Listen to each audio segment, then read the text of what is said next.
नमस्ते दोस्तों, हाल ही में भारत के गृह मंत्री अमित शाह ने एक नए कानून से पूरे देश को अवगत करवाते हैं।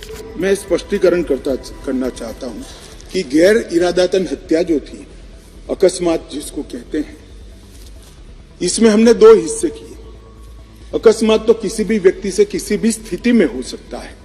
एक गाड़ी चलाता रहे एक व्यक्ति और रास्ते में कोई भी बेध्यान हुआ या कोई रश कर आ गया और अकस्मात हो गया। अकस्मात करने के बाद वो व्यक्ति स्वयं उसको पुलिस स्टेशन या तो हॉस्पिटल ले जाता है, तो इसके लिए कम सजा का प्रावधान किया है। और हिट एंड रन केस मरता हुआ छोड़कर कोई भाग जाता है तो इसके लिए हमने 10 साल की सजा का प्रावधान। नए कानून के बताते ही पूरे देश में खलबली सी मच जाती है और ट्रक ड्राइवर्स और बस ड्राइवर्स पूरी तरीके से चक्का जाम कर देते हैं। बस छोड़ देते हैं, ट्रक छोड़ देते हैं और पूरी तरीके से सड़कें जाम हो जाती है। हर जगह प्रोटेस्ट चलने लगता है और लोगों का कहना है कि हम भाई बस और ट्रक नहीं चलाने वाले हैं। क्या है आखिर इस कानून में? आइए इस कानून को बेहतर तरीके से समझने की कोशिश करते हैं। अगर ये कानून हटता नहीं है तो कितना ज़्यादा इम्पैक्ट पड़ सकता है ड्राइवर्स के लाइफ पे, आइए इस वीडियो में समझने की कोशिश करते हैं। सबसे पहले तो इस कानून में यह बताया गया है कि अगर कोई व्यक्ति किसी भयानक दुर्घटना का कारण बनता है तो उस पर 7 लाख का जुर्माना और 10 साल की सजा हो सकती है। अगर व्यक्ति उसको छोड़ करके चला जाता है तब, अगर नहीं छोड़ के जाता है, उसको सूचित करता है कि हाँ भाई यहाँ पे किसी को चोट लग गई है, तो वहाँ पे थोड़ा सा आपको डिस्काउंट मिलेगा सज़ा में और आपको 5 साल की सज़ा होगी।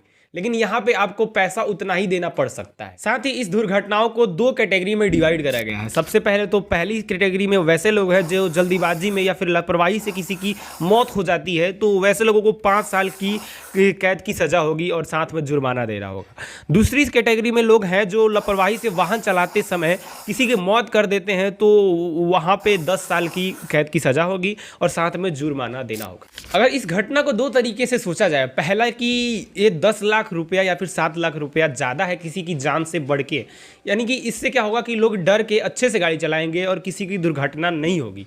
लेकिन अगर इसको दूसरे पर्सपेक्टिव से समझा जाए तो ये है कि कैसे पता चलेगा कि किसकी गलती थी, क्योंकि कुछ लोग नए नए हैं जो जल्दीबाजी में गलती कर देते हैं और बड़े गाड़ी वालों में जाकर टकरा जाते हैं। कई बार आपने वीडियो क्लिप देखा होगा यूट्यूब पे या फिर इंस्टाग्राम पे चलते हुए कि कई बार बाइक वाले खुद से जाकर के उसमें लड़ जाते हैं या फिर कुछ प्रॉब्लम्स हो जाती है, टेक्निकल इशू की वजह से भी हो जाता है। तो इस कंडीशन में क्या ड्राइवर्स, ये ट्रक ड्राइवर्स या फिर बस ड्राइवर्स वाले को ही पैसा देना होगा या फिर उसको ही सज़ा होगा? और दूसरा यहाँ पे सवाल उठाया जा रहा है कि अगर वो सच में किसी को सूचित करता है और वहाँ पे रुक जाता है तो क्या जनता उसको माफ़ कर पाएगी? आप ही समझो कि अगर आप किसी का एक्सीडेंट करके वहाँ पे रुक जाओगे, सूचना देने लगोगे, तो क्या वहाँ के लोग आपको छोड़ देंगे? मुझे तो नहीं लगता, क्योंकि कई बार ऐसा केसेस देखने को मिला है कि लोग वहाँ पे अगर रुक भी जाते हैं तो वहाँ की जनता उन्हें नहीं छोड़ती है, मार देती है, हाथ पैर तोड़ देती है या फिर गाड़ी जला दिया जाता है। कई बार ऐसा भी मैंने कंडीशन देखा हुआ है। तो हर बार तो प्रॉब्लम्स ड्राइवर्स को ही होंगी जो बड़े बड़े गाड़ियाँ चलाते हैं। ये पनिशमेंट जो दी जा रही है ये मैक्सिमम है। ड्राइवर अगर गाड़ी चलाता है तो ज़्यादा पैसा तो नहीं मिलते हैं, 10,000, 14,000 या फिर 30,000 मैक्सिमम मिलते होंगे। 30,000 के सैलरी वाले लोगों को अगर इतना ज़्यादा 7 लाख 8 लाख रुपए जुर्माना ही देना पड़े तो भाई ये तो बहुत ज़्यादा पनिशमेंट हो गई, मैक्सिमम हो गई। दूसरा सवाल ये उठ रहा है कि पता कैसे चलेगा कि गलती किसकी है? लोग टकरा भी जाते हैं या फिर लोग बीच में भी घुसने की कोशिश करते हैं। आजकल के लहरिया काट वाले लोगों को तो आप देखते ही हैं कैसे घुसा देते हैं यूं करके गाड़ी, और उस केस में किसकी गलती मानी जाएगी? कई सारे ऐसे सवाल हैं जो लोग पूछ रहे हैं, गाड़ी नहीं चला रहे हैं जिसकी वजह से पेट्रोल वगैरह भी नहीं मिल रहा है, क्योंकि वो भी तो कोई ड्राइवर ही चलाता है। कई जगह कंस्ट्रक्शन के काम भी रुक गए हैं क्योंकि वहाँ पे भी ड्राइवर होते हैं, जेसीबी क्रेन वगैरह जो चलाते हैं। अब यहाँ पे सवाल उठता है कि पहले का हिट एंड रन कानून क्या कहता था? ये कानून नया नहीं है, पहले से भी कानून है, लेकिन उसमें पनिशमेंट बढ़ा दी गई है, मैक्सिमम कर दी गई है। पहले का कानून कहता था कि गाड़ी की पहचान होने पे कि हाँ भाई इसी गाड़ी से एक्सीडेंट हुआ है तो उस व्यक्ति को, जो दोषी है, उसको 2 साल की सज़ा होती थी। लेकिन अब ये जो नया रूल रेगुलेशन लाई गई है इसमें बहुत पनिशमेंट को बढ़ा दी गई है, 7 से 10 लाख जुर्माना और 10 साल की सज़ा।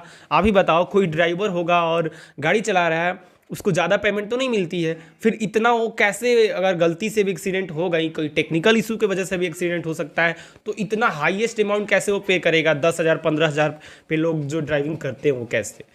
साथ ही ये ड्राइवर बताते हैं कि हमें ऐसे ही ड्राइविंग लाइसेंस नहीं मिल जाता और हम ना चाहते हैं कि किसी का एक्सीडेंट करे, क्योंकि हमारा भी रोजी रोटी का सवाल है, हम क्यों चाहेंगे कि किसी का एक्सीडेंट हो जाए। इन सारे कारणों की वजह से लोग प्रोटेस्ट कर रहे हैं, ड्राइवर प्रोटेस्ट कर रहे हैं। अब आप ही जानते हो कि भारत की इकोनॉमी को चलाने में ड्राइवर्स की कितनी बड़ी अहम भूमिका है, और अगर ये प्रोटेस्ट कुछ दिन ऐसे ही चलता रहा तो इसका भारी असर देखने को मिलेगा।